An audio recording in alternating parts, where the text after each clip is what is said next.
University के एक professor ने अपने विद्यार्थियों को एक असाइनमेंट दिया। विषय था मुंबई की धारावी झोपड़पट्टी में रहते 10 से 13 साल की उम्र के लड़कों के बारे में अध्ययन करना और उनके घर की तथा सामाजिक परिस्थितियों की समीक्षा करके भविष्य में वे क्या बनेंगे, इसका अनुमान निकालना। कॉलेज विद्यार्थी काम में लग गए।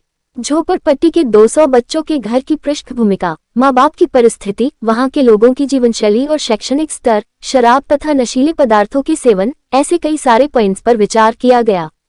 तदुपरांत हर एक लड़के के विचार भी गंभीरतापूर्वक सुने तथा नोट किए गए। करीब करीब 1 साल लगा असाइनमेंट पूरा होने में। इसका निष्कर्ष ये निकला कि उन लड़कों में से 95% बच्चे गुनाह के रास्ते पर चले जाएंगे और 90% बच्चे बड़े होकर किसी न किसी कारण से जेल जाएंगे। केवल 5% बच्चे ही अच्छा जीवन जी पाएंगे। बस उस समय यह असाइनमेंट तो पूरा हो गया और बाद में यह बात का विस्मरण हो गया। 25 साल के बाद एक दूसरे प्रोफेसर की नजर इस अध्ययन पर पड़ी।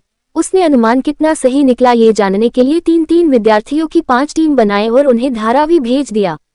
200 में से कुछ का तो देहांत हो चुका था तो कुछ दूसरी जगह चले गए थे। फिर भी 180 लोगों से मिलना हुआ। कॉलेज विद्यार्थियों ने जब 180 लोगों की जिंदगी की सही जानकारी प्राप्त की तब वे आश्चर्यचकित हो गए। पहले की गई स्टडी के विपरीत ही परिणाम दिखे। उनमें से केवल 4-5 ही सामान्य मारामारी में थोड़े समय के लिए जेल गए थे और बाकी सभी इज्जत के साथ एक सामान्य जिंदगी जी रहे थे। कुछ तो आर्थिक दृष्टि से बहुत अच्छी स्थिति में थे। अध्ययन कर रहे विद्यार्थियों तथा उनके प्रोफेसर साहब को बहुत अचरज हुआ कि जहां का माहौल गुनाह की ओर ले जाने के लिए उपयुक्त था वहां लोग मेहनत तथा ईमानदारी की जिंदगी पसंद करें। ऐसा कैसे संभव हुआ?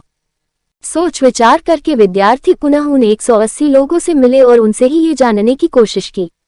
तब उन लोगों में से हर एक ने कहा कि शायद हम भी गलत रास्ते पर चले जाते, परंतु हमारी एक टीचर के कारण हम सही रास्ते पर जीने लगे। यदि बचपन में उन्होंने हमें सही गलत का ज्ञान नहीं दिया होता तो शायद आज हम भी अपराध में लिप्त होते। विद्यार्थियों ने उस टीचर से मिलना तय किया। वे स्कूल गए तो मालूम हुआ कि वे तो सेवानिवृत्त हो चुकी हैं। फिर तलाश करते करते वे उनके घर पहुंचे, उनसे सब बातें बताई और फिर पूछा कि आपने उन लड़कों पर ऐसा कौन सा चमत्कार किया कि वे एक सभ्य नागरिक बन गए। शिक्षिका बहन ने सरलता और स्वाभाविक रीति से कहा, चमत्कार? अरे मुझे कोई चमत्कार वमत्कार तो आता नहीं। मैंने तो मेरे विद्यार्थियों को मेरी संतानों जैसा ही प्रेम किया, बस इतना ही। और वह ठहाका देकर जोर से हंस पड़ी। मित्रों, प्रेम व स्नेह से पशु भी वश हो जाते हैं। मधुर संगीत सुनाने से गौ भी अधिक दूध देने लगती है। मधुर वाणी व्यवहार से पराये भी अपने हो जाते हैं।